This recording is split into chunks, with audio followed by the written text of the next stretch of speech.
Bismillahirrahmanirrahim. Assalamualaikum warahmatullahi wabarakatuh. Innal hamdalillah nahmaduhu wa nasta'inuhu wa nastaghfiruh wa na'udzu billahi min shururi anfusina wa min sayyiati a'malina. Man yahdihillahu fala mudilla lah wa man yudlil fala hadiyalah. Asyhadu an la ilaha illallah wahdahu la syarika lah wa asyhadu anna Muhammadan abduhu wa rasuluh. Ya ayyuhalladzina amanu taqullaha haqqa tuqatih wa la tamutunna illa wa antum muslimun. Ya ayyuhan nasu taqu rabbakum walladzi khalaqakum min nafsin wahidah wa khalaqa minha zawjaha wa bassa minhuma rijalan katsiran wa nisaa'a wattaqullaha alladzi tasaaluna bihi wal arham innallaha kana 'alaikum raqiba. Amma ba'du. Ikhwani a'azzani Allah wa iyyakum, saudara-saudara sekalian yang semoga dimuliakan Allah Subhanahu wa taala. Senantiasa kita bersyukur kepada Allah, selalu memuji Allah Subhanahu wa taala atas segala limpahan rahmat yang Allah berikan kepada kita semua, sehingga pada kesempatan ini, pada malam ini, malam Sabtu, kita bisa menjalankan aktivitas ibadah kita kepada Allah Subhanahu wa taala melalui majelis ilmu. Walaupun majelis online seperti ini, namun kita berharap agar Allah Subhanahu wa taala menjadikan usaha pekanan seperti ini adalah ibadah mulia kita, yang kita berharap ketika meninggal dunia kelak bahwa kita melihat di catatan safhah, ya, catatan amal-amal kita ada bahwa malam Sabtu seperti ini kita ada kebaikan bermajelis ilmu, membaca hadis Nabi, mengingat kembali akan syariat Allah Subhanahu wa taala. Itu kita berharap. Dan itu kita berharap ketika semuanya tidak lagi bermanfaat, tidak ada lagi harta yang kita bawa, tidak ada lagi bantuan sanak saudara kita, hanya amal ibadah yang kita bawa kepada Allah Subhanahu wa taala, maka berharaplah agar ini menjadi bagian dari amal ibadah itu. Salawat serta salam semoga selalu tercurahkan kepada junjungan kita Nabi besar Muhammadin sallallahu alaihi wasallam, kepada keluarga beliau, para sahabatnya, dan orang-orang yang senantiasa mempelajari dan beramal dengan Islam ini sampai akhir zaman. Baik teman-teman sekalian yang semoga dimuliakan Allah Subhanahu wa taala, masih di dalam murajaah hadis arba'in. Murajaah hadis arba'in, hadis ketiga dari hadis arba'in Nawawiyah. Semoga dengan membaca hadis ini kita menjadi orang-orang yang banyak bersolawat, orang-orang yang menghidupkan sunnah Nabi sallallahu alaihi wasallam. Baik, hadis ketiga, al-hadisu salis, al-hadisu as-salisu, hadis ketiga. Ya, teman-teman membuka buku hadisnya. Hadis ketiga, an Abdullah bin Umar radhiyallahu an Abdullah bin Umar bin al-Khattab radhiyallahu anhuma. Qala, berkata, sami'tu Rasulullah sallallahu alaihi wasallam yaqul, aku mendengar Rasulullah sallallahu alaihi wasallam bersabda, bunyal islamu ala khamsin. Islam ini dibangun di atas 5 perkara. Syahadati alla ilaha illallah, syahadat bahwa persaksian bahwa tidak ada ilah yang hak diibadahi kecuali Allah Subhanahu wa taala, wa anna Muhammadan abduhu wa rasuluh, dan bersaksi bahwa Muhammad adalah hamba dan juga utusan Allah Subhanahu wa taala. Yang kedua, wa iqamis salati, menegakkan salat. Yang ketiga, wa itaiz zakati. Yang keempat, wa hajjil baiti. Yang kelima, wa saumi Ramadan. Rawahul Bukhari wa Muslim. Hadis riwayat Bukhari dan juga Imam Muslim. Jemaah sekalian yang dimuliakan Allah Subhanahu wa taala, para ulama kita berbicara tentang hadis ini. Al-Imam Ibnu Rajab mengatakan di dalam Jami'ul Ulum wal Hikamnya, ya, kata beliau bahwa hadis ini menjelaskan bahwa Islam itu ya terbentuk di atas 5 pondasi. Ya, fahiyakal arkan wa da'aim li bunyani. Di mana 5 perkara ini diibaratkan seperti bangunan, ya, seperti pondasi dan pokok-pokok bangunan. Ini makanya dikatakan bunya, dibangun. Ya. Kata dibangun di dalam hadis ini adalah sebuah tamsil, kata ulama. Tamsil, ya, permisalan. Islam diumpamakan, dipermisalkan seperti bangunan. Ya. Dibangunnya Islam di atas 5 perkara. Maka dikatakan Islam karena ada 5. Ya, 5 perkara tersebut. Ya. Sehingga kata beliau, jika seandainya ada bangunan, jika seandainya ada bangunan, ya, dan memiliki rukun-rukun, pokok-pokok, tiang-tiang dan semisalnya, ya, yang mana juga bangunan itu tidak akan ada tanpa ada tiang dan semisalnya, maka begitu pula dengan Islam ini, kata beliau. Ya, tegaknya Islam dengan 5 perkara. Sehingga jika seandainya ada sebuah bangunan yang tidak ada temboknya, tidak ada tiangnya, ya, tidak ada atapnya, tidak ada lantai pondasinya, maka itu orang akan melihatnya dan memberikan nilai ini bangunan yang rusak. Orang takut masuk bangunan itu.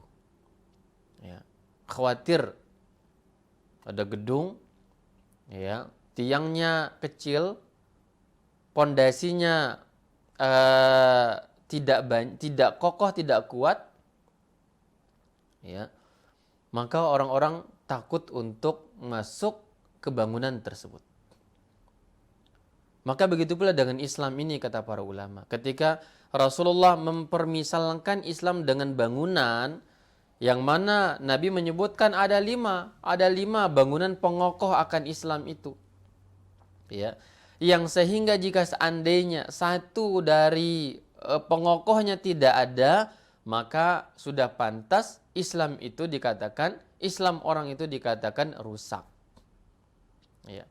Bisa rusak atau bahkan juga bisa, ya, tidak ada, tergantung nanti apa yang hilang dari bangunan Islam, keislaman dia.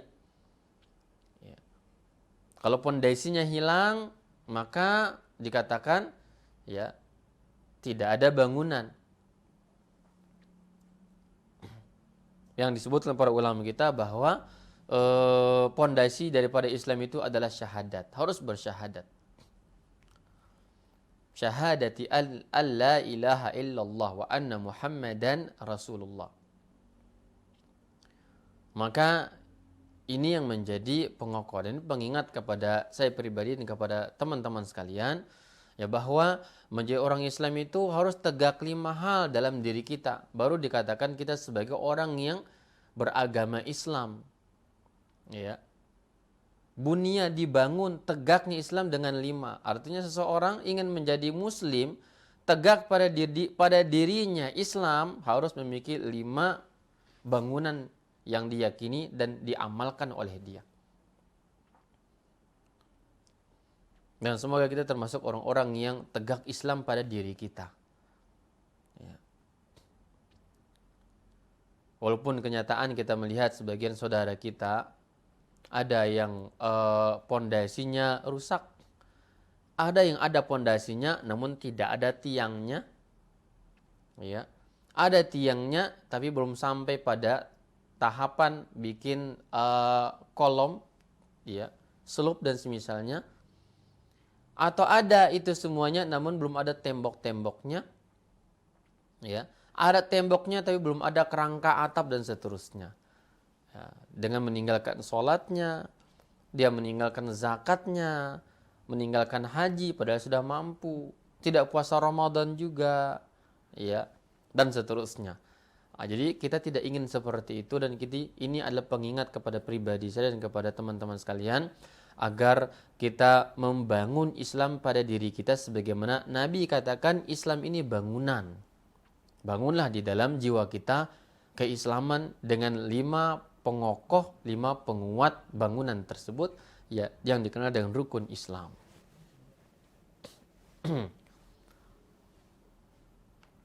Teman-teman sekalian yang dimuliakan Allah Subhanahu wa taala. Di sini disebutkan bahwa pertama syahadat, ya, syahadati alla ilaha illallah. Ini pengokoh pertama. Ya, dijadikan sebagai pondasi. Disebutkan di muka karena memang ada nilainya. Ya. Dan begitulah kaitan dengan bahasa Arab ini.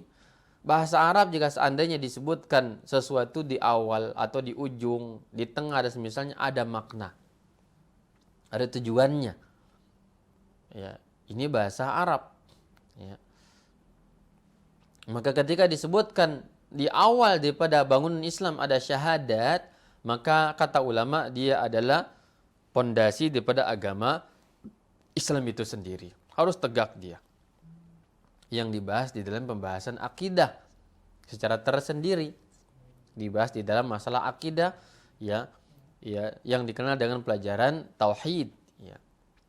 Jadi syahadati alla ilaha illallah ini butuh ditegakkan, ada syarat-syaratnya, ada rukun-rukunnya, ada pembatal-pembatalnya, ada penyempurnanya daripada syahadat itu ya.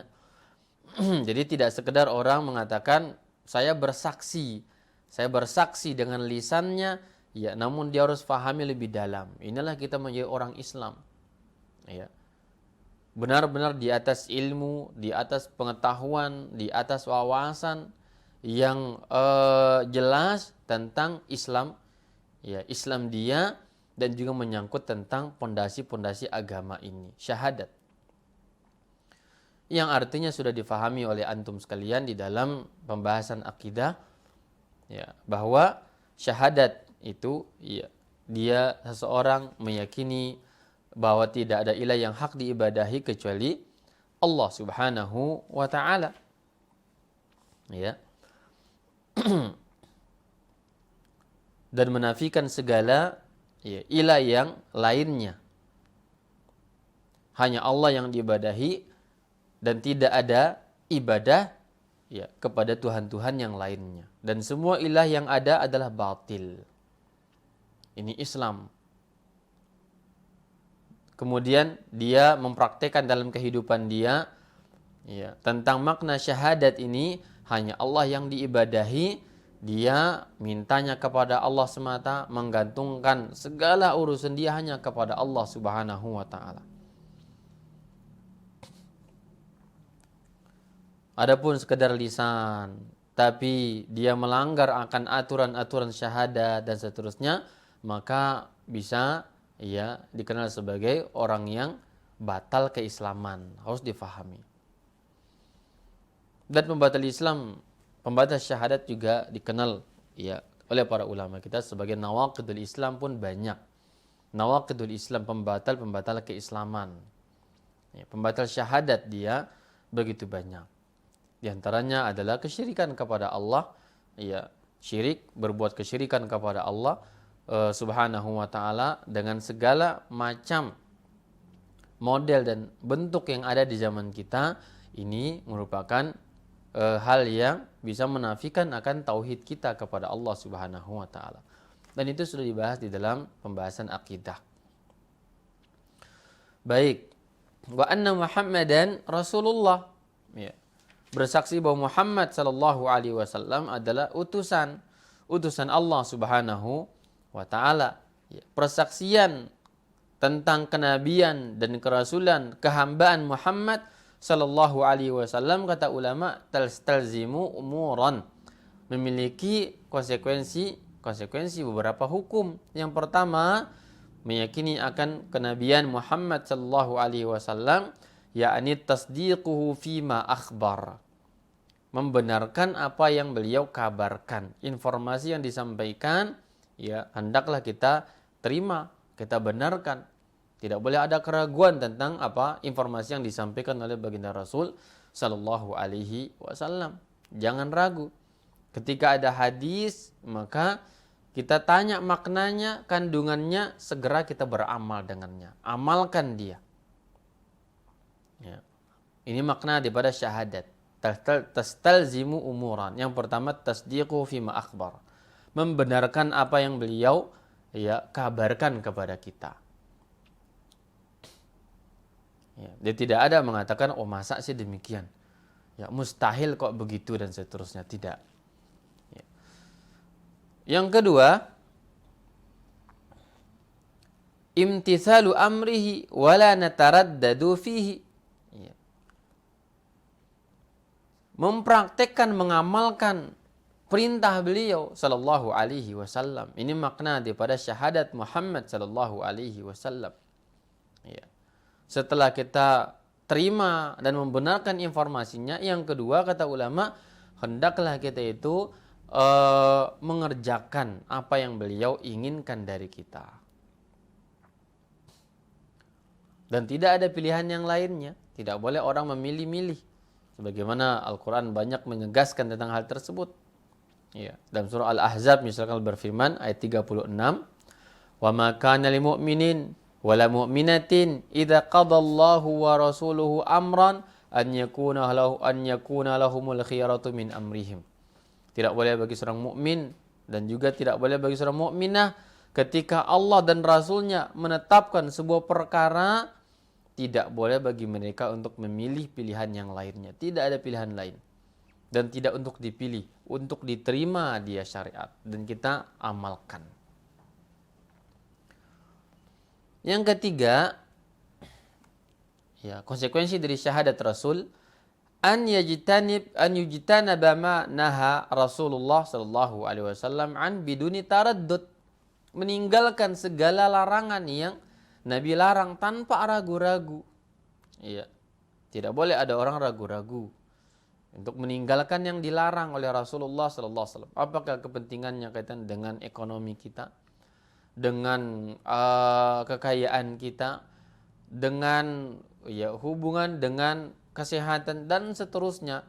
Ya, walaupun sebenarnya semua yang dilarang Nabi itu tidak ada kontradiksi dengan ekonomi, kesehatan dan seterusnya. Karena hakikatnya apa?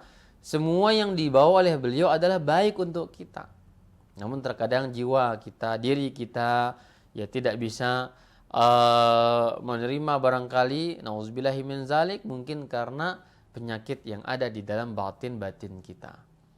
Ini yang ketiga, meninggalkan segala yang dilarang oleh beliau. Ya.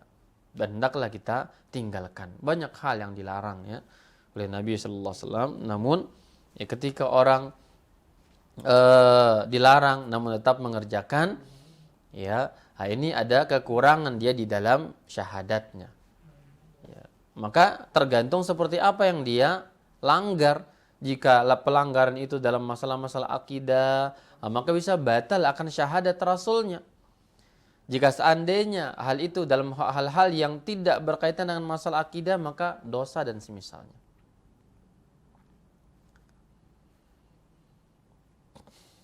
Yang keempat,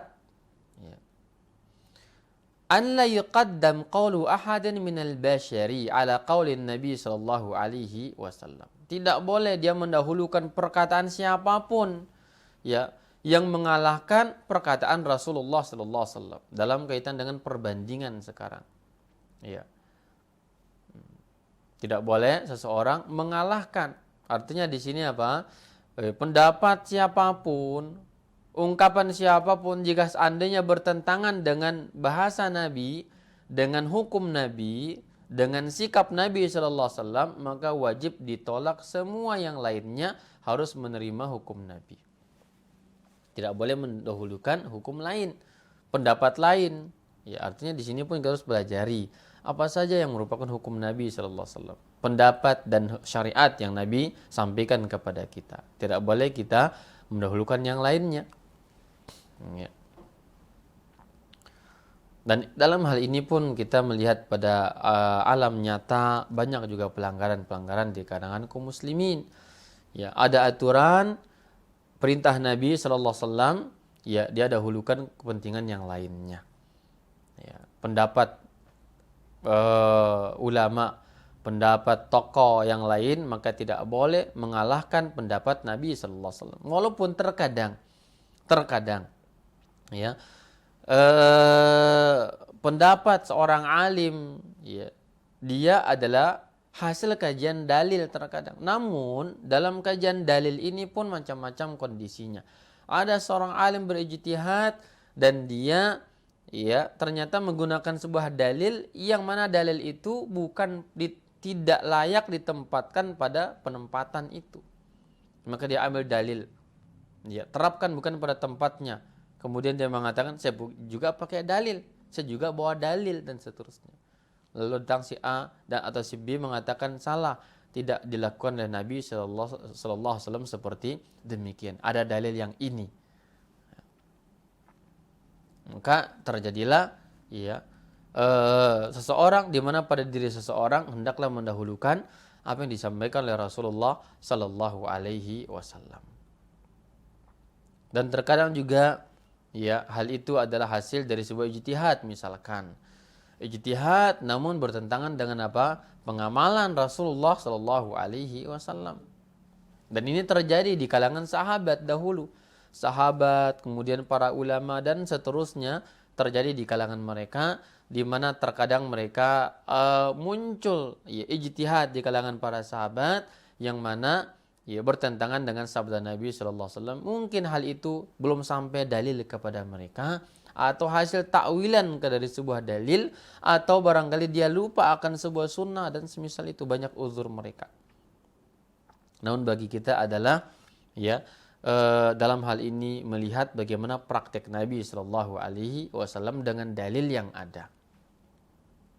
Ini yang keempat, konsekuensi yang keempat. Yang kelima daripada konsekuensi kita bersyahadat Rasul ini adalah alla yubtada'a fi dinillahi ma lam ya'ti bihi Rasul sallallahu alaihi wasallam. Yaitu hendaklah seseorang tidak boleh mengada-ngada dalam urusan agama yang tidak diajarkan oleh Rasulullah sallallahu alaihi wasallam. Ini makna kelima dari atau konsekuensi kelima daripada syahadat Rasul, bersaksi Muhammad utusan. Seseorang tidak boleh mengada-ngada, ya, di dalam urusan agama. Harus ikut Nabi, sebagaimana Nabi ajarkan, ikuti dia. Karena kalau kita mengada-ngada, artinya kita nggak percaya Nabi sebagai utusan.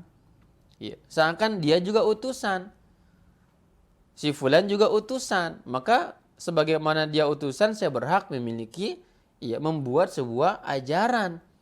Karena seakan-akan dia juga dapat wahyu dan semisal itu. Maka jangan sekali-kali kita mengada-ngada dalam urusan agama ini. Ikuti sebagaimana datangnya dari Rasulullah sallallahu alaihi wasallam dan tanpa mengada-ngada, ya, dalam urusan ibadah, maksudnya di sini, ya. Dalam urusan ibadah. Jadi tidak mengada-ngada dalam urusan agama. Yang keenam, kata para ulama, alla yubtada'a fi haqqihi ma laysa minhu. Tidak boleh mengada-ngada dalam hak Nabi. Nah ini, kalau yang tadi yang kelima dalam urusan agama, sekarang dalam haknya. Apa hak Nabi itu? Ya, kata para ulama, seperti mengada-ngada dalam urusan misalkan perayaan dengan mengatakan hak Nabi lebih mulia, maka kita rayakan hari kelahirannya. Ini mengada-ngada di dalam hal apa? Di dalam hal hak Nabi, ya. Dan hal itu terlarang di dalam agama kita. Kenapa demikian? Ya, beliau tidak suruh kita.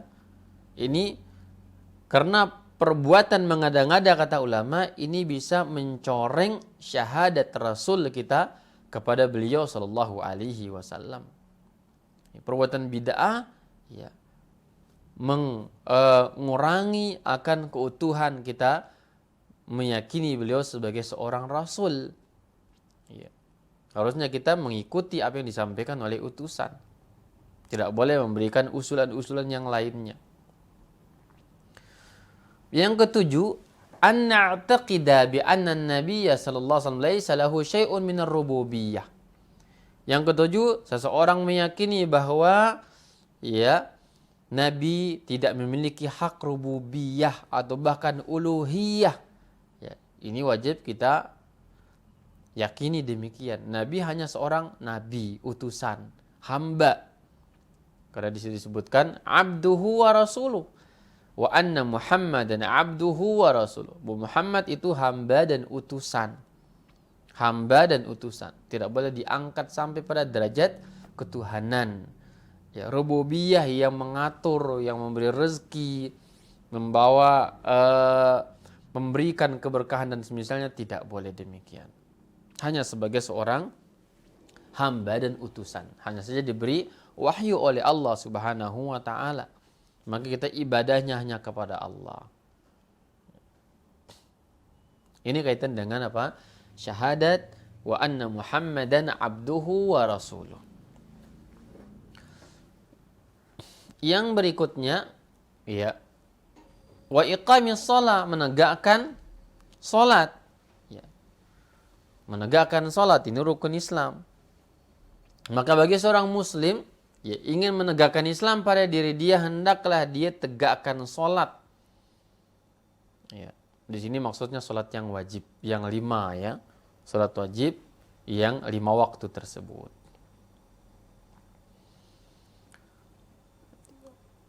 Walaupun dia tidak mengerjakan yang sunnah, ya. Kerjakan yang 5 saja, dia sudah dikatakan apa? Menegakkan Islam. Datang salah seorang Arab Badui kepada Rasulullah sallallahu alaihi wasallam bertanya tentang ya ibadah, di antaranya salat. Kata dia, ya, apakah wahai Rasulullah, ya, cukup dengan mengerjakan salat 5 waktu itu cukup membuat aku masuk surga? Kata Nabi, iya. Kata Nabi sallallahu alaihi wasallam, iya. Anda dijamin masuk surga dengan mengerjakan 5. Tapi tentunya dengan tepat yang 5 itu ya. Benar rukun-rukunnya, syarat-syaratnya. Pelajari fikih salat yang benar, jangan ditinggalkan. Dan 5, salat itu 5. Walaupun di sini tidak dirinci ya. Iqamis shalah. Nabi hanya mengatakan mengerjakan salat. Tidak boleh dengan hadis ini ada orang datang, saya sudah salat. Salat apa? Ya zuhur saja. Kan salat, hanya salat, tidak bisa, harus 5. Karena salat ini dirinci dalam hadis yang lainnya. Zaman sekarang, zaman orang pintar ya, semuanya orang berdalil terkadang. Ya. Atau mungkin dia mengatakan, ya, dia enggak salat wajib tapi salat sunnah. Ya, salat sunnah dia kerjakan sekali sehari salat sunnah, tidak mengerjakan yang wajibnya. Kemudian mengatakan apa? Dia bawa dalil-dalil ini. Ya kan hanya disuruh sholat, nggak disebutkan di sana wajib, sunnah atau berapa, tidak. Yang penting sholat, tidak boleh juga demikian. Karena maksud di sini adalah sholat yang wajib, sebagaimana dirinci dalam hadis yang lain. Mu'adz bin Jabal diutus oleh Rasulullah sallallahu alaihi wasallam ke negeri Yaman. Nabi katakan, dan ajarkan mereka tentang sholat 5 waktu, sholat wajib itu. Ya, menunjukkan bahwa seseorang dia dikatakan muslim mengerjakan 5 sholat yang wajib sesuai dengan ketentuan yang berlaku tentang sholat tersebut. Tidak boleh dia mengagungkan yang sunnah dan yang wajib dia disepelekan. Seperti ada orang misalkan dia pandai tahajud, kata para ulama kita, kuat tahajud malam tapi subuhnya bangun telat. Nah, ini orang tertipu namanya. Salah, demikian tidak boleh. Ya. Tidak boleh demikian. Dan juga sholat ini dikerjakan hendaklah di masjid secara berjamaah dalam kondisi normal. Kerjakan sholat dalam kondisi normal. Ya. Dalam khilaf para ulama kita tentang hukum sholat di masjid. Khilaf yang terjadi di kalangan para ulama kita. Jumhur mengatakan sunnah muakkad, sunnah saja ke masjid, ya. Dan hukum asal dia adalah sholat di rumah, kata mereka. Dan wajib sunnah ke masjid pelengkap saja. Sebagian mazhab mengatakan ke masjid itu adalah ya wajib berjamaah dan di masjid, ya, berjamaah dan di masjid. Sebagaimana banyak isyarat hadis menegaskan akan hal itu.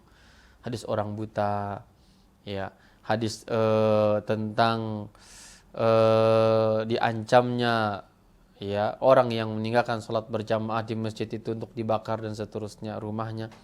Walaupun hal itu semuanya dijawab oleh para ulama Syafi'iyah yang mengatakan sunnah atau jumhur ulama. Kata mereka, kami mengatakan sunnahnya sholat jamaah atau sholat ke masjid itu karena dalil-dalil yang menegaskan tentang sholat ke masjid itu namanya mu'awwal. Bisa ditakwil semuanya. Tidak mengarah kepada kewajiban. Di antara dalil mereka apa?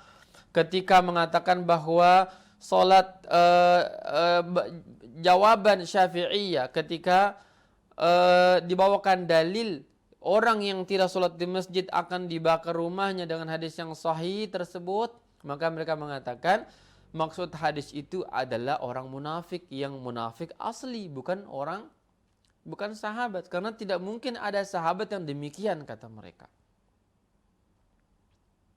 Ya. Itu kondisi normal kita katakan tadi, ya.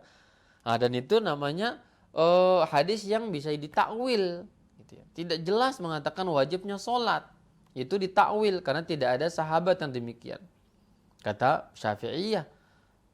Jadi yang dimaksud oleh Nabi agar dibakar rumahnya itu munafiqun ma'lumun nifaq, yaitu munafik yang asli, orang kafir maksudnya, ya. Nifak kafir, nifak besar dia, bukan nifak amali sebagaimana terjadi pada sebagian kita atau kaum muslimin, nauzubillahi min zalik. Namun yang tepat, ya, yang tepat bahwa sholat berjamaah ke masjid itu wajib dalam kondisi normal, saya mengatakan, kecuali ada uzur, ya. Ada uzur syar'i maka berlaku hukum uzur, di mana, ya, boleh seseorang tidak ke masjid. Contoh seperti pandemi seperti ini. Jelas dalam buku para ulama kita banyak azar meninggalkan sholat itu banyak sekali. Hujan, ya, takut, ya,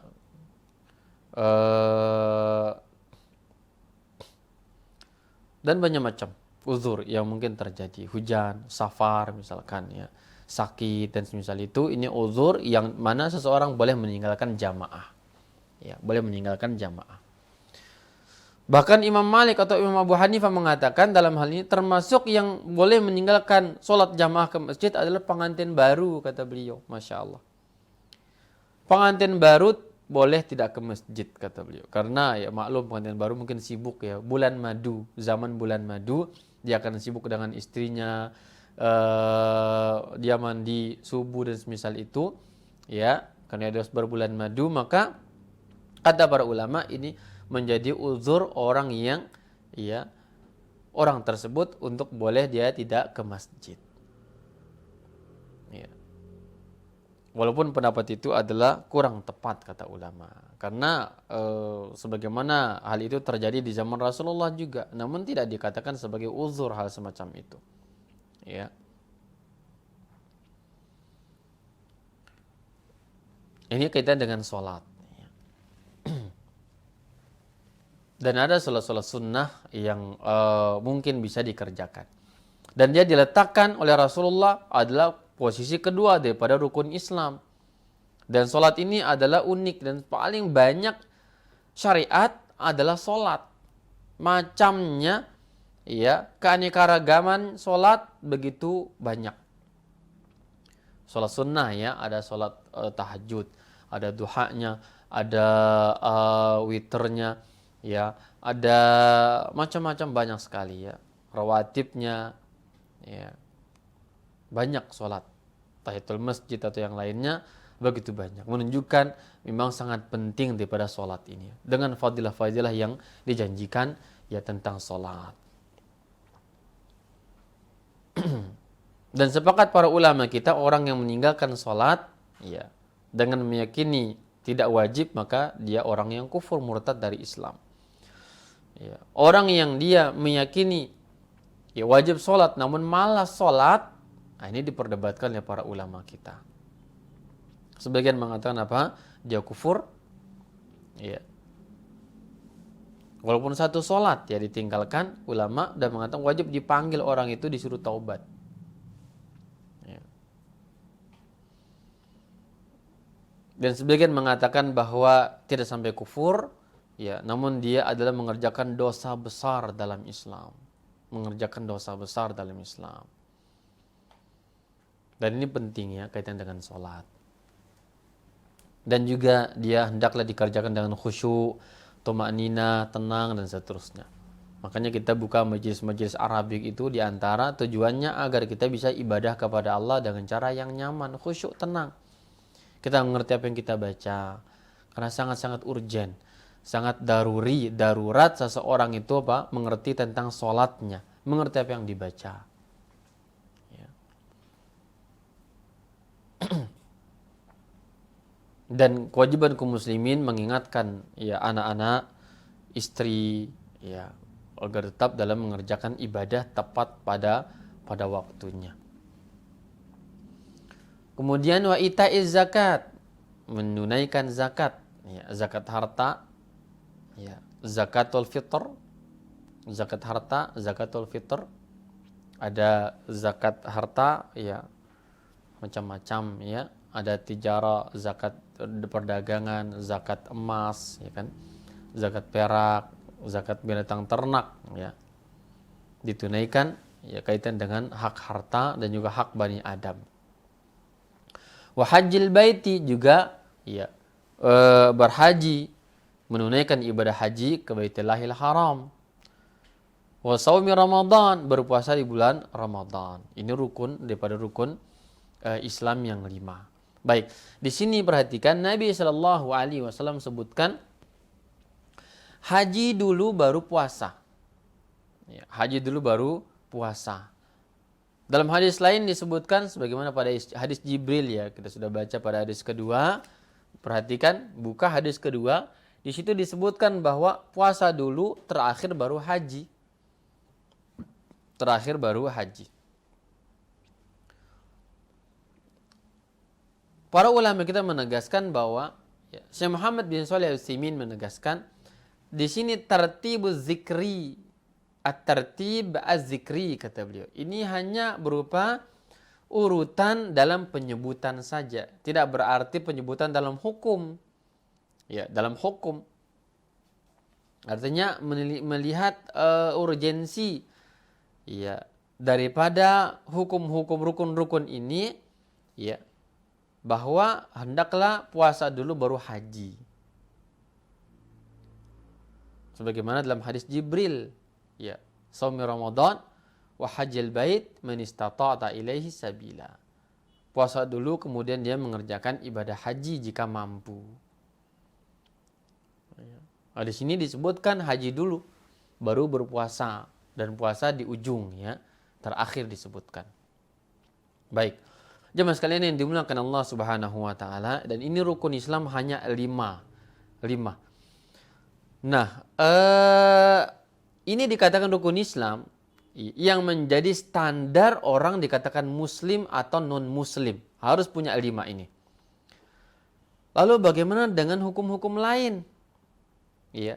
Apakah kalau ada orang yang melanggar sebuah aturan di luar yang 5, ya, dia tidak ada urusan apa-apa dengan pahala dan dosa? Tidak demikian.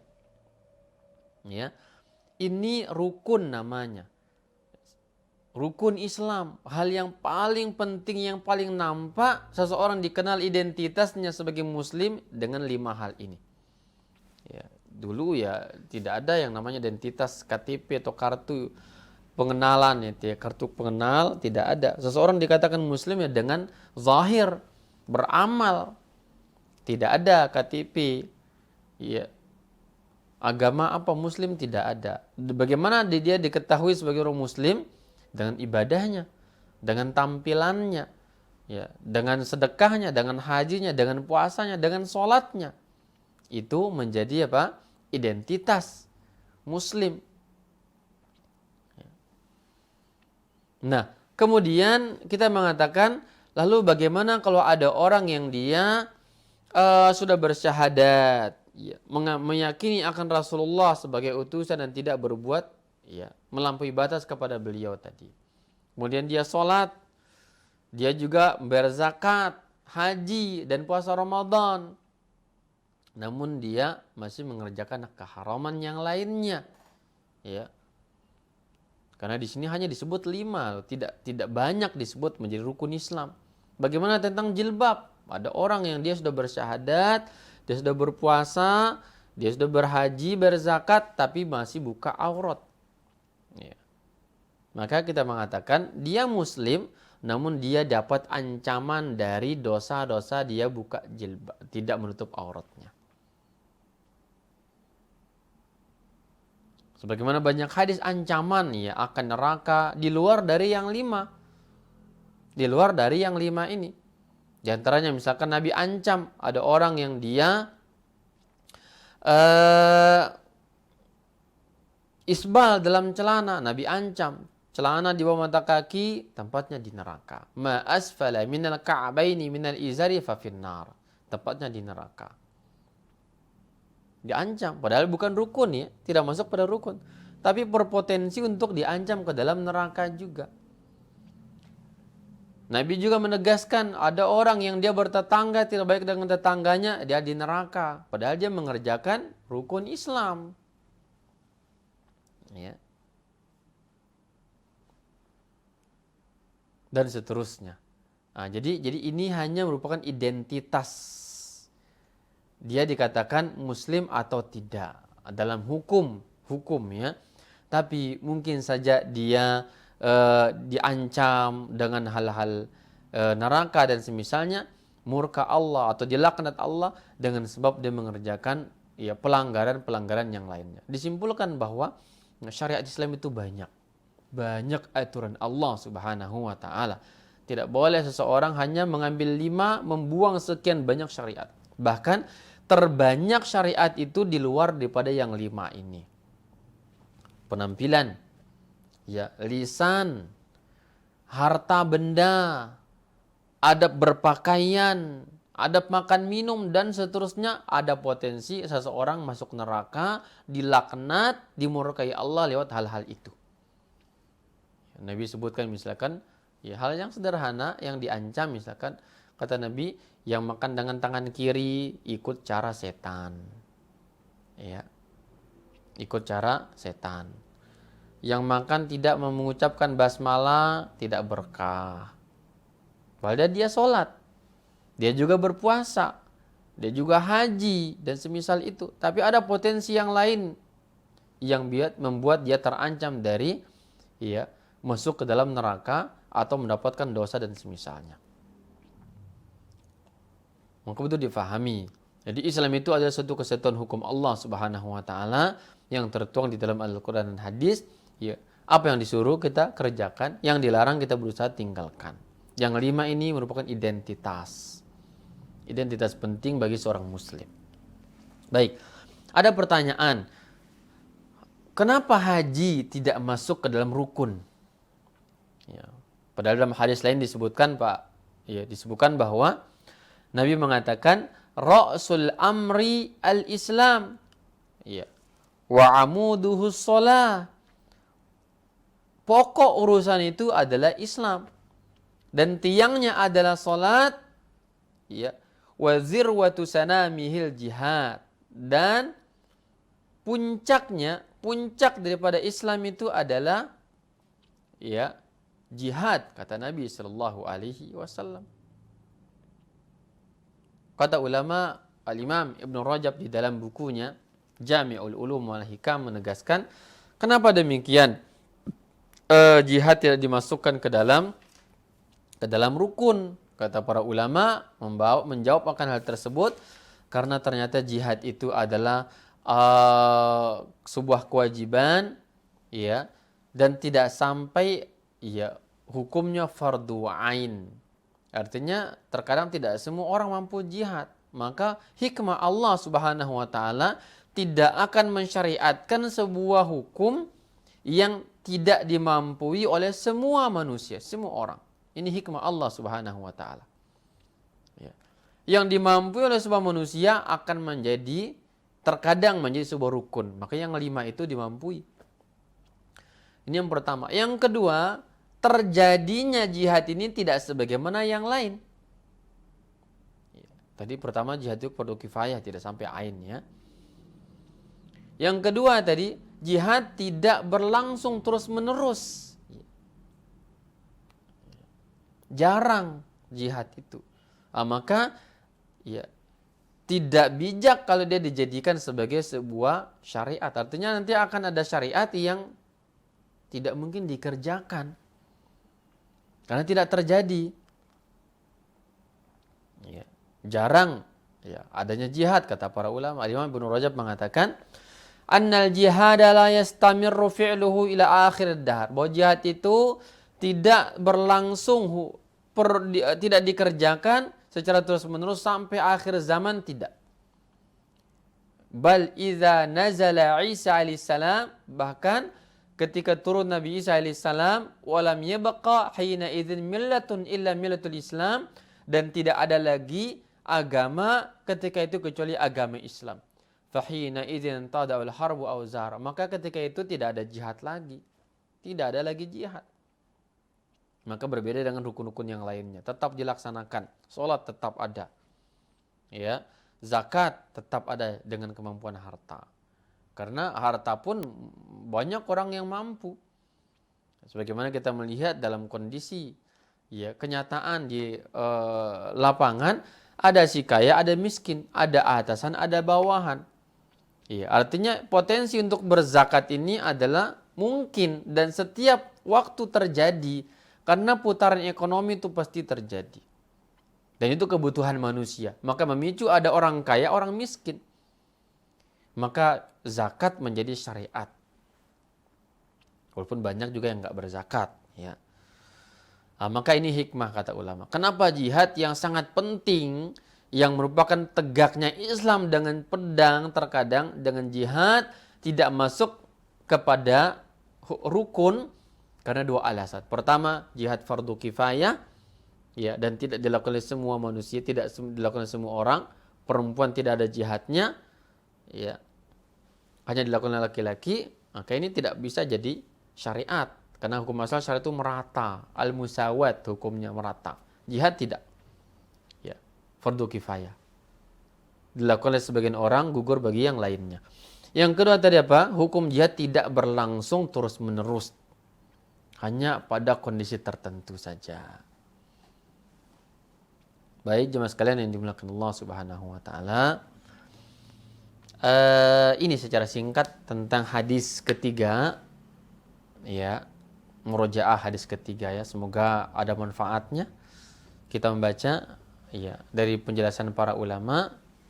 Semoga kita termasuk orang-orang yang tegak pada diri kita rukun Islam, sehingga kita dikatakan orang yang kokoh bangunan Islamnya dengan membenahi perkara akidah, ya, kemudian sholat dengan benar, kemudian berzakat dengan kelebihan harta yang kita miliki, ya, kemudian kita berpuasa pada Ramadan dan berhaji jika, ya, setelah memiliki kemampuan untuk menunaikan ibadah haji tersebut.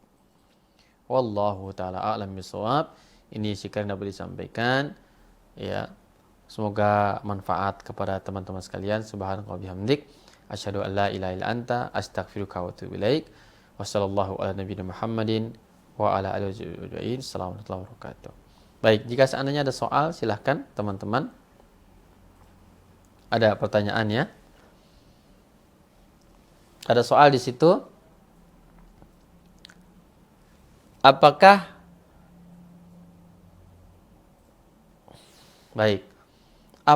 keguguran usia kandungannya kurang dari 4 bulan, darah yang keluar itu termasuk istihadah atau nifas? Ya, yang zahir dari fatwa para ulama bahwa hal itu tidak dikatakan nifas. Ya, hal itu tidak dikatakan nifas. Keguguran usia kurang dari 4 bulan, ya, tidak dikatakan nifas. Kemudian apalagi kelanjutannya? Kalau masuk istihadah, bagaimana hukum orang tersebut meninggalkan sholatnya karena ketidaktahuannya? Apakah sholatnya yang terlewatkan dikarenakan dia mengira itu nifas dapat diqadha? Iya. Ya. Bahwa orang tersebut hendaklah mengqadha semua ibadah yang ditinggal dengan anggapan dia nifas tadi. Ya.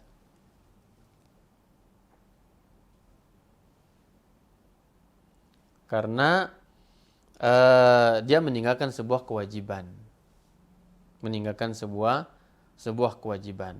Maka hendaklah diqadha semua ibadah-ibadah tersebut. Ya.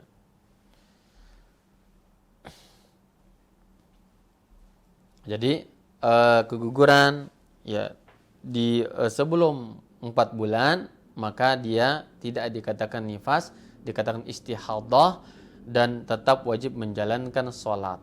Jika seandainya dia tidak sholat dan dia dengan anggapan dia masuk kepada hukum nifas, ya dengan anggapan demikian tadi, maka dia wajib mengqadha sholat tersebut. Wallahu taala a'lam bishawab.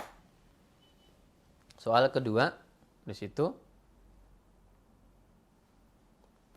Ustadz, bila ada salah satu rukun yang tidak dilakukan, seperti haji, apakah tidak sempurna keislaman kita? Ya, iya, dikatakan tidak sempurna karena dia mampu. Ini tentu bersyarat ya bagi orang yang mampu tadi ya. Jika seandainya dia mampu, maka dan dia tidak mengerjakan sholat, tidak mengerjakan haji, maka dikatakan dia adalah orang yang kurang akan kesempurnaan Islam dia. Ya. Dan dia berdosa dengan hal itu. Dia berdosa dengan hal tersebut. Ya, maka hendaklah dia mengerjakan. Hendaklah dia mengerjakan ketika dia mampu. Berbeda halnya dengan orang yang tidak mampu. Tidak mampu maka tidak ada kewajiban. Karena haji menyangkut kewajiban harta, menyangkut kaitan dengan amannya jalan dan semisal itu. Sebagian ulama masukkan di mahram, namun yang rajih ya mahram bukan merupakan rukun daripada rukun haji tersebut. Wallahu taala a'lam bishawab. Silakan ada yang bertanya langsung, Pak Januar. Waalaikumsalam warahmatullahi wabarakatuh.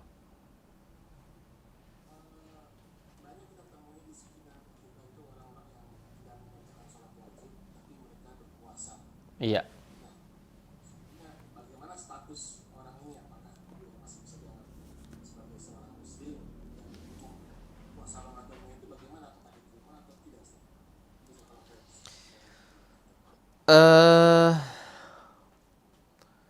Dia berpuasa ya tadi, namun tidak sholat.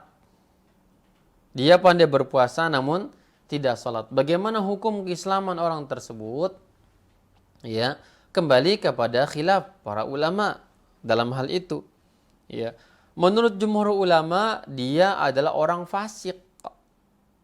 Dia orang fasik. Dia sudah tidak sholat, berpuasa. Maka di sini dia mengerjakan sebuah fadilah namun meninggalkan afdal. Ya, meninggalkan yang afdal. Banyak terjadi kita lihat ya, kondisi misalkan Ramadan banyak ada orang yang dia puasa tapi tidak sholat. Jumhur yang mengatakan tentang sah keislaman dia sekalipun tidak sholat, maka puasanya diterima, sholatnya ya tentu dikatakan melanggar dia karena dia meninggalkan sebuah kewajiban. Ya. Ini menurut jumhur. Menurut Hanabilah, penganut mazhab Hambali, ketika mengatakan orang yang tidak sholat sudah kafir, maka tidak bermanfaat dia puasa. Nggak ada manfaat dia puasa, sedekah, haji, dan seterusnya. Ya. Maka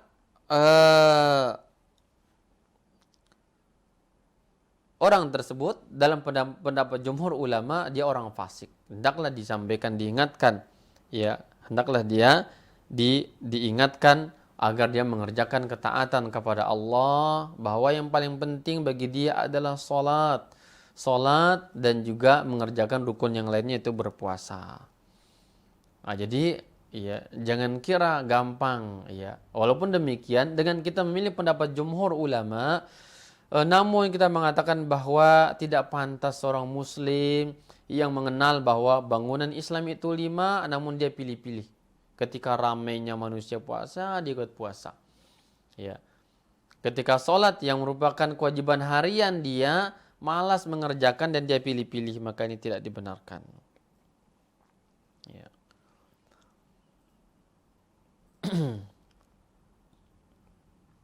Nah, jadi ini jawaban wallahu taala a'lam bishawab. Jadi melihat bagaimana hukum dalam hal ini. Namun yang rajih saya mengatakan apa? Dalam hal ini dia adalah fasik, dikatakan muslim mukmin yang fasik, naqisul iman dan tidak sampai kepada batal puasanya tersebut.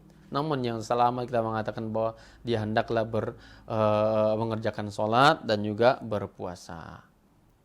Nah, wallahu taala alam bisawab. Terkait haji dengan antrian, tadi ada kelanjutan Pak Januar?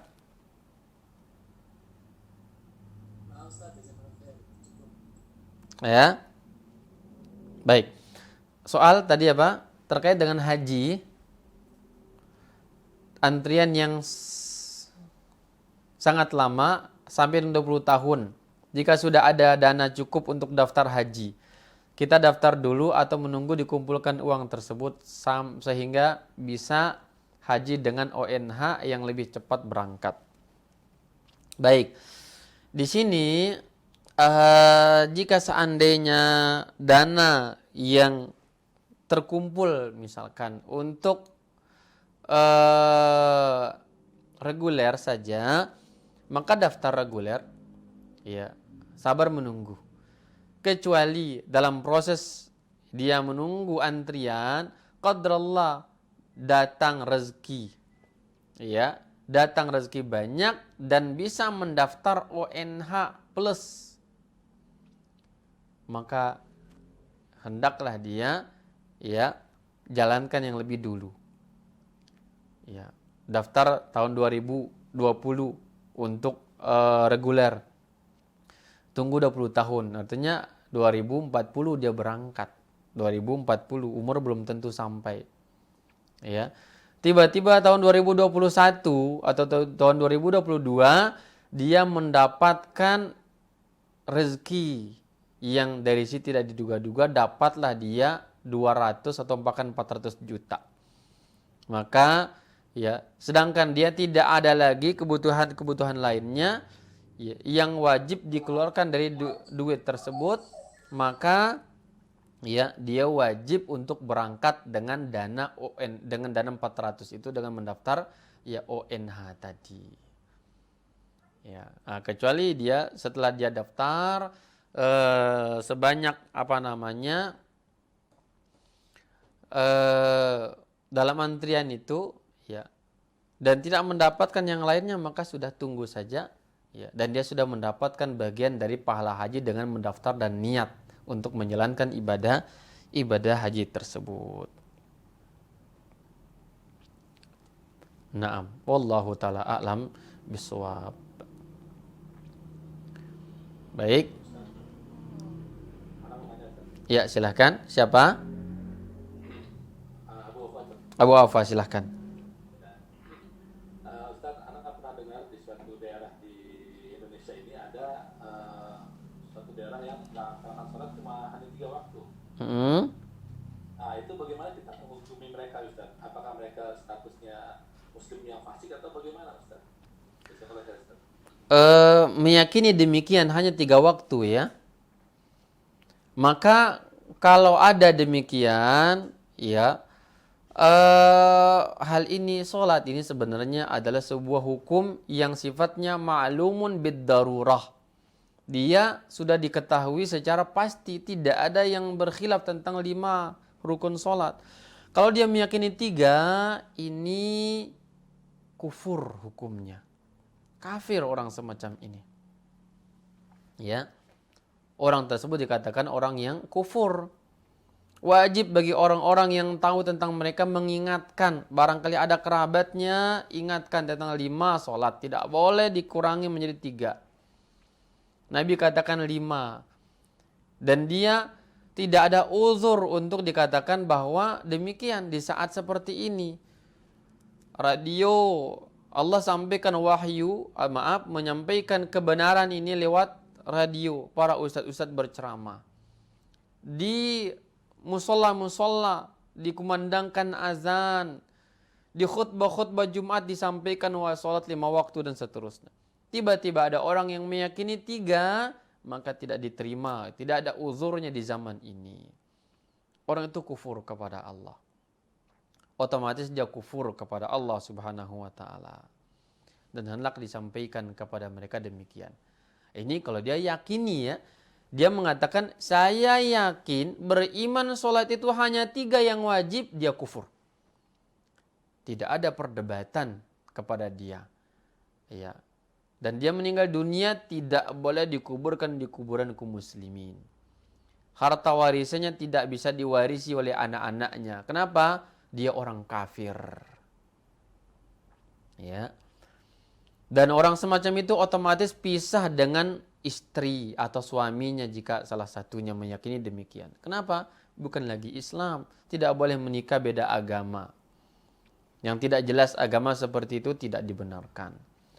Maka karena dia adalah ma'lumun bid-darurah, kata ulama, tidak diterima uzur dalam hal itu. Kecuali dia yakini 5. Namun dia malas kerjakan. Ini khilaf yang kita sebutkan tadi. Adapun dia yakin hanya 3 dan tidak ada 5, padahal sudah media sudah ramai menyampaikan, para dai, para ulama, para khutbah, mubaligh menyampaikan dengan berbagai sarana tentang maklumat itu, namun tetap diyakini, maka orang itu kafir.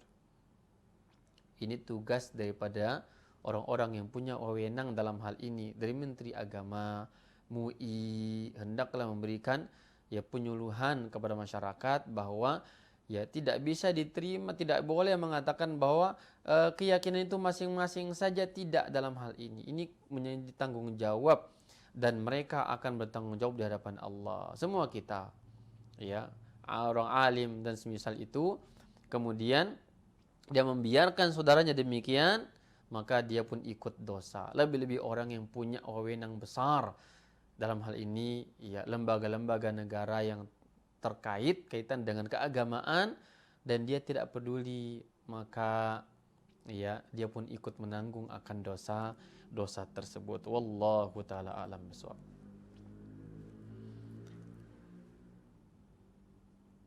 Pertanyaan berikutnya, Ustaz, apabila imam di suatu musola bacaannya banyak kekeliruan, apakah sebagai makmum tetap mengucapkan amin setelah imam membaca Al-Fatihah?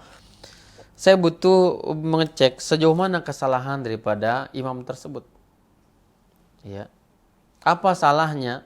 Kalau salahnya kaitan dengan kesalahan yang khafi, ringan, ya, seperti dot menjadi dal misalkan, dengan lisan dia, ini kata ulama ini ringan namanya. Ini ringan. Masih ringan dia. Ya. Nah, maka atau misalkan panjang pendek, ya, panjang pendek, tidak panjang, seharusnya 2 harokat jadi 1 harokat misalkan, ya, yang seharusnya 4 harokat jadi 2, atau yang seharusnya 6 menjadi 2 atau 4. Ini namanya ringan, ini sah sholat di belakangnya dan boleh diaminkan, tidak masalah. Ya. Maka diusulkan agar jika seandainya ditemukan ada di situ imam yang lebih baik, hendaklah dia segera untuk di PHK, diberhentikan dari ya jabatan imamnya, diganti dengan pejabat yang lain. Gak boleh demikian, karena imam itu adalah hukum yang zahir, harus jelas seseorang itu menjadi imam, betul bacaannya, dia menjadi qudwah, ya, menjadi qudwah bagi makmum dan semisal itu. Nah, jadi dilihat sejauh mana kesalahannya, dilihat sejauh mana kesalahannya. Baik, Maaf, tadi saya tambah sedikit kaitan dengan yang bertanya masalah keguguran di sebelum 4 bulan ya. Ada rincian sedikit kata para ulama. Di sini ya, tambahan sedikit jika seandainya janin yang keluar berbentuk manusia, maaf, tadi siapa yang bertanya masalah janin yang keguguran ya. Ya, jika janin itu sudah berbentuk manusia, ada kepala, ada kaki, sudah normal ya. Normal, tapi belum 4 bulan misalkan, dan keluar dalam kondisi demikian, maka sudah berlaku hukum nifas. Saya ulang. Jika seandainya ya, janin yang keluar sudah berbentuk manusia sempurna, ada kepala, ada kaki, mata, telinga, ada semisalnya, maka itu berlaku hukum nifas. Adapun ya keluar belum berbentuk, ada baru misalkan badannya belum ada tangannya, ada model kepalanya belum ada yang lainnya, maka ini belum nifas. Belum nifas. Maka kembali kepada ahli, kembali kepada dokter kandungan atau bidannya, dokter ahli dalam hal ini. Bagaimana yang keluar? Apakah darah saja, atau gumpalan daging saja, atau berbentuk manusia sempurna? Jika seandainya sempurna, maka berlaku hukum nifas 40 hari. Tidak boleh puasa, tidak boleh sholat, tidak boleh hubungan badan. Namun jika seandainya gugur ya sebelum 4 bulan tadi ya, dan belum berbentuk manusia sempurna, maka itu dikatakan sebagai istihadah. Istihadah. Dan wajib sholat, wajib ya puasa ketika Ramadan maksudnya boleh ya, atau juga boleh berhubungan badan dengan suaminya. Wallahu taala a'lam bishawab. Ada soal lagi, boleh silahkan. Soal, mana yang lebih baik ditinggalkan ketika setiap masuk waktu sholat fardu, saat mau wudu suka tiba-tiba pengen buang air kecil, namun setiap setelah buang air kecil istinjanya lama bersih yang sampai ketinggalan berjamaah? Iya, afdolnya iya buang hajat lebih dulu. Buang hajat lebih dulu. Ya, buang hajat lebih dulu dan agar ya salat bisa tenang. Berdasar kepada hadis Nabi sallallahu alaihi wasallam, ya, la salata bi hadratit ta'ami wala wa huwa yudafi'uhul akhbathan. Tidak ada salat yang sempurna kata Nabi jika makanan terhidang kondisi kita lapar, atau ya ketika kita ingin buang hajat kebelet misalkan. Kecuali ini kondisi sangat butuh ya. Kecuali kita ingin buang hajatnya tidak terlalu mendesak, belum sampai pada derajat kebelet ingin, hanya was-was. Ya, maka itu kerjakan sholat. Nah, kembali kepada pribadi yang merasakan itu, apakah kiranya ini mengganggu kekhusyuan atau tidak? Ya, mengganggu kekhusyuan atau tidak. Kalau tidak, maka sholatlah. Ya, sholatlah. Namun jika seandainya hal itu benar-benar akan mengganggu, maka hendaklah dia buang hajat dulu. Ya, karena ada khilaf ulama dalam hal ini. Al-Imam Ibnu Hazm dan juga mazhab Zahiriyah mengatakan bahwa semua macam ingin buang hajat dan makanan sudah terhidang, ini tidak sah sholat, tidak sah sholat. Artinya sudah terhidang dan ingin buang air kecil, buang air besar misalnya, tidak sah sholatnya. Harus buang air dulu.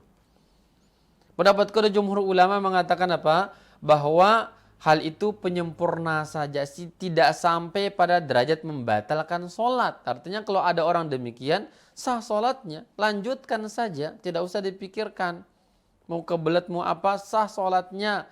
Tapi kurang sempurna kata mereka. Maka afdolnya melihat tadi kondisi pribadi. Ketika ini kiranya mengganggu, menyita perhatian, kekhusyuan, maka buang hajat. Tertinggal pun tidak masalah.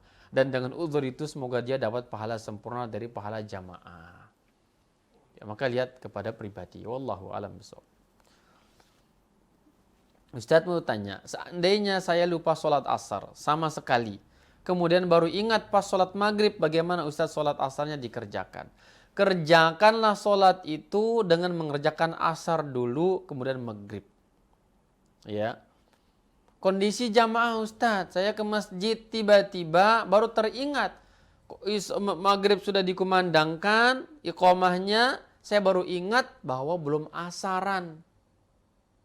Bagaimana? Maka dua cara. Masuklah Anda pada barisan maghrib dengan niat sholat asar. Ketika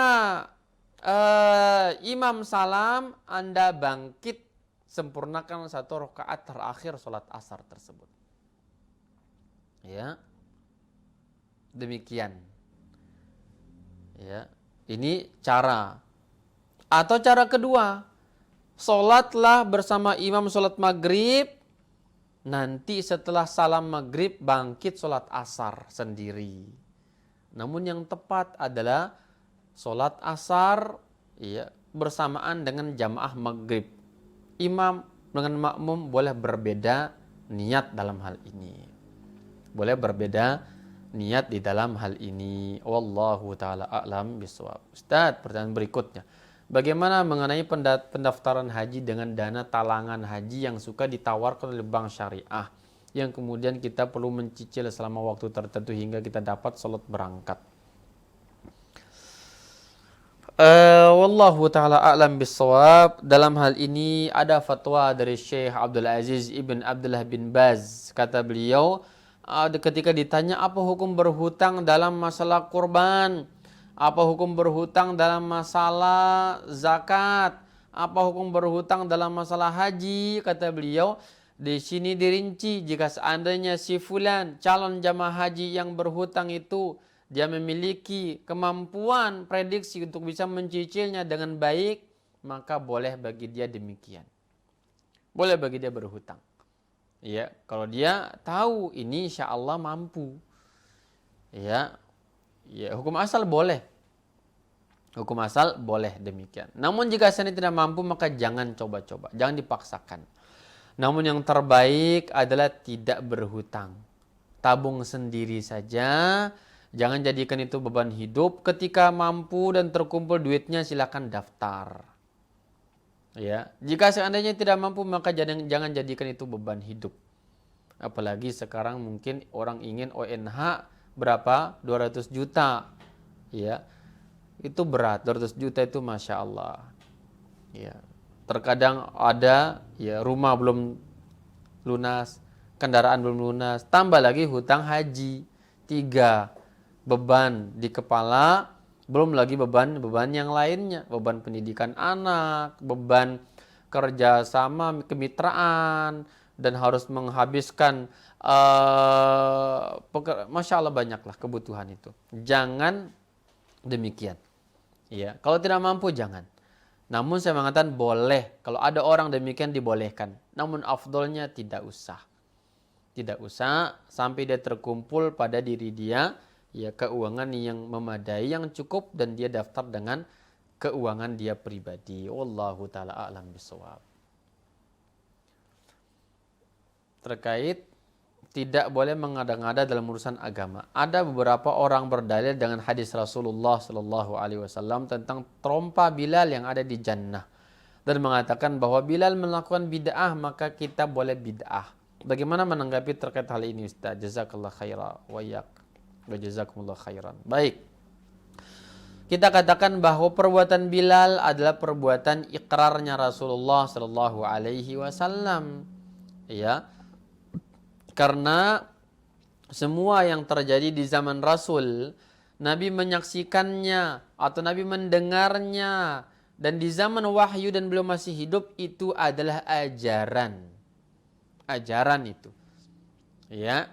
Makanya para sahabat Ali mengatakan misalkan kunna na'zil wal Qur'anu yanzil. Kami melakukan azal dahulu ya, dan Al-Quran masih turun. Artinya apa? Hal ini diperbolehkan. Jika seandainya itu salah, niscaya Al-Quran akan tegur kesalahannya. Sebagaimana banyak ayat menegur. Ya, ada persoalan. Al-Quran tegaskan hukum. Ya, atau Nabi menegaskan demikian. Karena Nabi pun tahu lewat wahyu Allah Subhanahu wa taala. Nah, sehingga perbuatan Bilal, perbuatan sahabat yang lainnya yang berijtihad selagi ada Rasulullah sallallahu alaihi wasallam dan masih turun wahyu, itu bukan mengada-ngada. Karena Nabi berisyarat. Apa kata beliau? Alaikum bisunnati wa sunnatil khulafa'ir rasyidin al-mahdina min ba'di. Ya, ikut para khulafa rasyidin. Atau juga hadis yang lain mengatakan, ya, ashabi kan nujum, para sahabatku seperti bintang. Yang mana yang kalian ambil, kalian mengambil hidayah Allah Subhanahu wa taala. Ini khilafnya, ini perbuatan sahabat. Ya, ini perbuatan sahabat. Apalagi dikenal, diikrar oleh Rasulullah sallallahu alaihi wasallam. Maka tidak sah ada orang berdalil membolehkan bid'ah di zaman sepeninggal Nabi dengan perbuatan Bilal atau perbuatan sahabat yang dia salat membaca surah Al-Ikhlas kemudian baca surat yang berikutnya. Setiap dia rakaat baca ayat, ya, dia selalu memulai dengan apa? Setelah Al-Fatihah baca Al-Ikhlas dulu baru surat yang berikutnya. Demikian dan seterusnya. Ya, dia berbuat bid'ah. Ketika Nabi tanya kenapa demikian, ya, dia mengatakan aku cinta dengan sifat Allah, maka aku mulai dengan surah Al-Ikhlas dan yang lainnya. Ini di zaman Nabi, ikrarnya Rasulullah sallallahu alaihi wasallam. Sepeninggal Nabi sallallahu alaihi wasallam tidak ada lagi ijtihad, tidak ada lagi perbuatan yang dilakukan kecuali semuanya dikatakan bid'ah dan mungkar. Bid'ah dan mungkar. Contohnya apa yang diingkari oleh sahabat yang mulia Abdullah bin Mas'ud sebagaimana dikutip oleh Imam Syatibi di dalam I'tisam. Dan juga yang lainnya. Ada orang yang dia zikir jamaah. Zikir jamaah ini secara logika kita bagus. Sebagaimana sholat jamaah. Sholat jamaah lebih afdal daripada sholat sendiri. Ini zikir pun zikir jamaah. Iya. Afdalnya dikiaskan dengan sholat, afdalnya berjamaah daripada sendiri. Namun apa kata sahabat Abdullah bin Mas'ud sebagai orang yang faqih, dikenal sebagai abadillah. Di antara satu Abdullah yang faqih, dia mengatakan mengingkari begitu cepatnya kalian binasa. Ini pakaian Nabi masih ada. Ini bejananya belum hancur. Begitu cepatnya kalian binasa. Artinya apa? Ini mereka buat bid'ah sepeninggal Nabi tidak lagi diterima oleh sahabat yang lain. Padahal ini secara logika diterima. Itu ma'kul, maklum. Dan layak zikir jamaah sebagaimana sholat jamaah. Kan begitu. Namun sahabat mengingkarinya. Dan juga yang lainnya misalkan Zaid ya bin Hasan ya mengingkari orang yang mengusap-usap kuburan Rasulullah sallallahu alaihi wasallam. Maka demikian saya mengatakan semua perbuatan sahabat di zaman Nabi itu syariat karena ikrarnya Rasulullah dan wahyu masih mengawasi dan turun dari Allah Subhanahu wa taala. Adapun sepeninggal itu ya maka kita hanya mengikuti mereka dan tidak boleh berbuat bid'ah lagi. Imam Malik mengatakan, apa kata beliau? Maka semua agama, semua perbuatan, semua ajaran yang tidak Nabi lakukan itu bid'ah kata beliau. Kenapa demikian? Allah sudah katakan agama sudah sempurna. Al-yawma akmaltu lakum dinakum. Meninggalnya Nabi dan sempurnanya ayat dengan turun ayat Al-Maidah ayat 3. Sempurnanya Islam, tidak ada lagi peluang bagi seseorang untuk menambah-nambah. Maka Imam Malik membatasi itu dengan apa? Dengan zaman Nabi. Apa kata beliau? Ya, wa ma lam yakun yawma idzin dina fala yakunul yawma dinan. Dan apa-apa yang bukan agama Nabi dan para sahabat di zaman itu, maka bukanlah agama dan ajaran di zaman kita. Ini beliau kaitkan dengan apa? Dengan zaman Nabi Shallallahu Alaihi Wasallam. Maka tidak tepat kalau orang berbuat bid'ah dengan dalil perbuatan ya Mu'adz atau yang lainnya tersebut, maka sangat-sangat tidaklah tepat. Wallahu taala a'lam bishawab. Ya, ini yang dapat disampaikan. Semoga bermanfaat kepada teman-teman sekalian. Mohon maaf atas segala kesalahan dan kekurangannya. Ini ya. Semoga Allah mudahkan kita untuk bisa menyampaikan materi berikutnya insyaallah dengan mengharap Allah memberikan taufik dan hidayah kepada kita semuanya, dan berharap agar Allah berikan pahala kepada antum sekalian yang sudah sabar mengikuti akan kajian kita pada malam hari ini. Semoga tetap teringat dalam kebaikan, mengingat akan sebuah hukum Allah Subhanahu wa taala, menggali hikmah-hikmah yang terkandung di dalamnya, dan kita pun meninggal dunia dalam kondisi Allah ridha kepada kita semuanya, dan ini menjadi pemberat akan timbangan ya amal kebaikan kita kelak di sisi Allah Subhanahu wa taala. Ini dapat disampaikan.